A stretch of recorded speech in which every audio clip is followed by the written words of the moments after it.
Sinau mayam ngarang ta ama kuki lowba loiri amuka mo kuki ama tawise yengasine asi kuki mina ye tawise jeng nokningdra kuki singe tawba thabakse chongam di chade he yenguko moise kap kena asi bom hapsang khrabne jadre kawre khongpa na kawre kawro kuki mina ye nokpo nokningi isinau mayam ngasi di kuki gi nokningba video khara yengase ko si kuki ni pasana haise tawne meite khoiga kapna bada moise talle dona tumna leye anda taune pa kumpira kya bai to noiga lan thingna base khoi de automatic pai ba mi khoi de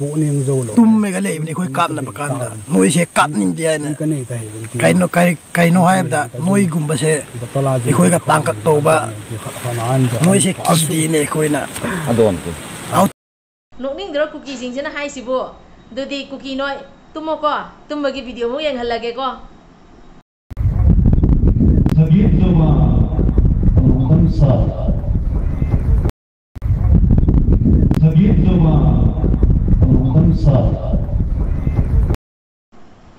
Ado kuki mayamse kuki gi sibhamda laga selfie ka kanna namna riye moise nungai ta bagi laira tanja siga subscribe to su haibam su yawre ye yengu ko ngasi di kuki gi motomu se yengaga khara yamna nok siaba hello guys subscribe like and what viewing ya kan taw ichinaw mayam kuki gi su lam leirami he moi mapa puna thambiramba lam leirame akhoi na khangdaba oira mare ado kuki gi lam do kaino tarasi ko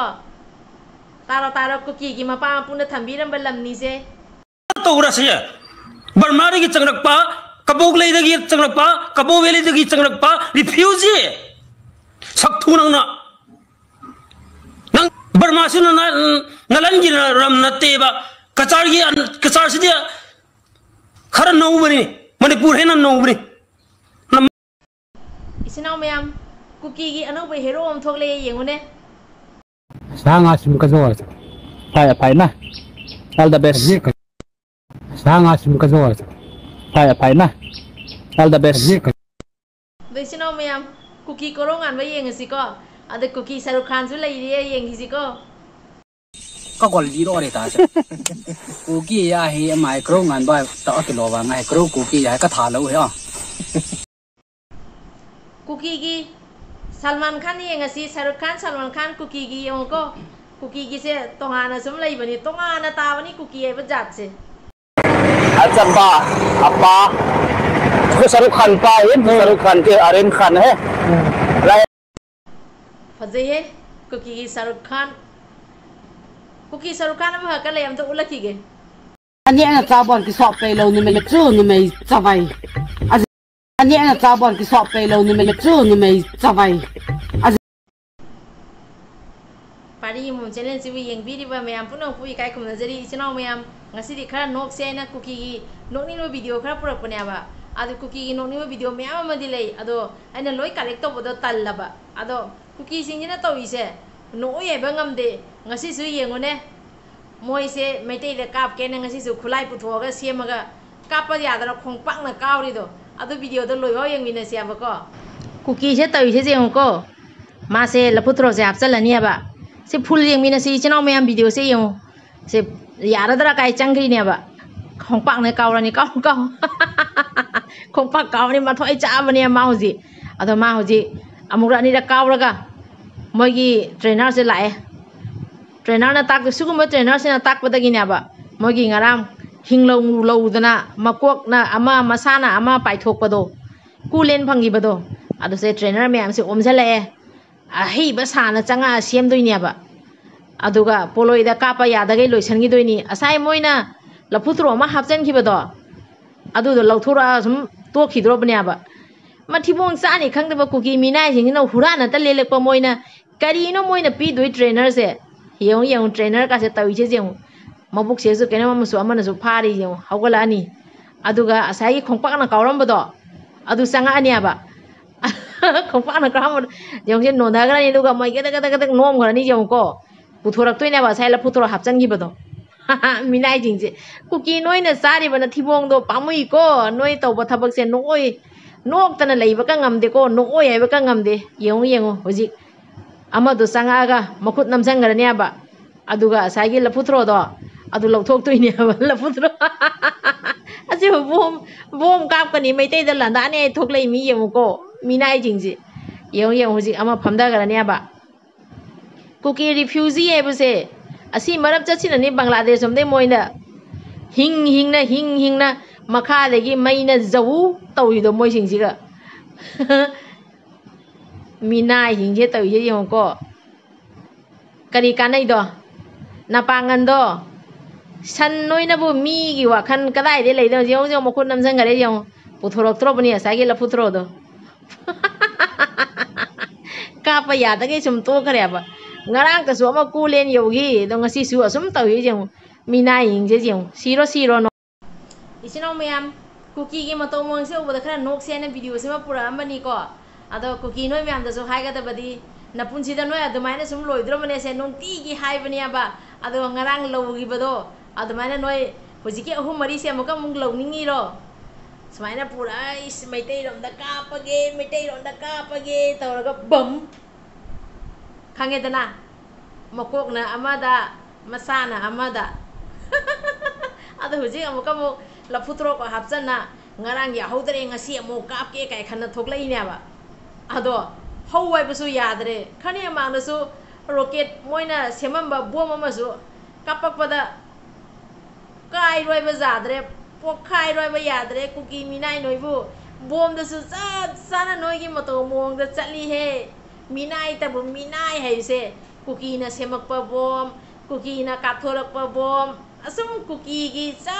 sana Kuki gi mato mong se asum tauri ado Kuki minai noi miam noi gi trainer do sa kaura pizau yam haiye noi gi trainer do bom se kamai kap pani abda puthoga isana isage manga kelhan ba noi Kuki trainer dai gi ko ado bom se kapa kanda pokhai da ba adu noi Kuki trainer da sum takpa hojiki su khongpak na kauksan ba do adu noi Kuki trainer da sum takpa noi Kuki trainer do sako ba lep kanu he dai chinau mayam video se ngasi gi di matang se ga lo senjare ge hayeng mathang video am ko pura age nungai ba khallaga ado ngasi gi di lo senjare ge ngarang Kuki ama lo gi ba do hayeng sa du gum pa om pura lakcha ge ado ekhoina sumaina hairi base nok suno e matang asi ga ko sumaina hairi basi gi maram di ko achak pa kaya nungai ta pa kaya ga loina na mogi mato mong se karimba ma yauna haibane ba khandharuba aduga kaira ba thamoi mayam gi wari se puthoga di nongmagi asum mai nungai ta ba saina mayam se khangba uba ngam jhalakte ba aduga sumaina moina asuk tamthina Manipur siga awana ta halaba Manipur se asuk sathina moina okhaira banina hojikti akhoina su mogi mathakta minungsi ai bese utning dare ba angang oigera ahan oigera Kuki hai basidi moigi masa siga topa tongan ba mahik ama chele ba moida cheli ba mahik se kaidong ida aphabagi mihun ba mihoi bagi nungsi bagi minungsi ai base moigi masa da yaura roya ba thugai ba huran ba doidi asugumba yamna tukachaba sajat le jase Kuki da asum leyaba aduna moigi matang da phana waso ngangning dare kamaina so ngang dori bano ngasi chaiba ima mayamna chaiba maitai ichinau mayamna aduga hojik relief camp da kappi ba angang mayam sing sigi China khon mayam se khanjalu bada Kuki sing se uba mafam da asum hatok na loisan ningiya ba nupi akoina sukjong na chaadi lan mayok na riba lan pham da lai riba ichinau sing de kya kadai jom na cham gani imung manung da thoki ba thodok adugi imung singdura kadai yom na cham gani ima leibak nungsi badagi ima leibak ki tamakta maitai gi tamakta na kathoi bai pung upa sensi ki thamoida relief camp da kappi ba ima mayam isa ma doidi pi ba isa mayam aduga thawaina pon thai ba thowa mayam dugi khan bada thoklei ba khoi athowa mayam da thamoida kyam jam na saina leiram gani aduna Kuki ai ba Kuki sidi ahan ingang hai ba amata leite moida minungsi ai ba minungsi se moida nungsi ba yate ai goi ba wafum ni chinau mayam yahum da thamja ba se to chinau mayam video se matang siga loisan jarege mathang video dama unasi video siga soiran yaw khiba kya leiraga so ngak pi waina pari imom channel na yengbi ba mayam punam ki pham da ikok nonjari kanglei pak na yai phare ibudo pakhang wana yai phare Lùm tao mà nè chua chua cái này tàu tàu tại không hoàn bay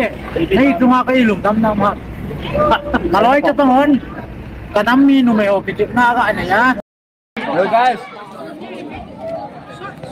This is monkey. This is monkey. And this is the cat. Pa kabog lay dagi changrak pa kabog veli dagi changrak pa refugee sak thu nang na nang Burma su na nalan gi ram na te ba kachar si dia khara no bani Manipur he na no bani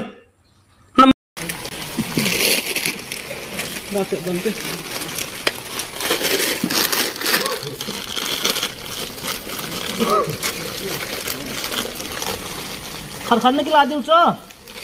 nhìn lâu pi cho ra cái gì sai khăn khăn nó lụt điều phản cái lá điều bổ cho còn nói tao kêu om diu chủ lệ ta che kêu om vạ đòn diu to hạ nọ là diu forget to chủ lệ amazon ui hồ vạ sọp phản diu sa phò to akisil là diu sa bon hồ to gian là thầu quang tam tiếng good night họ khi hal diu họ to vụ này tiếng là vụ tui bé xe mẹ tui bé xe lâu ni hot tiếng là aga li diu achar ho na mix imli high the za achar ho za win cho hi cho hon ngai lut za la ka bo lo e bo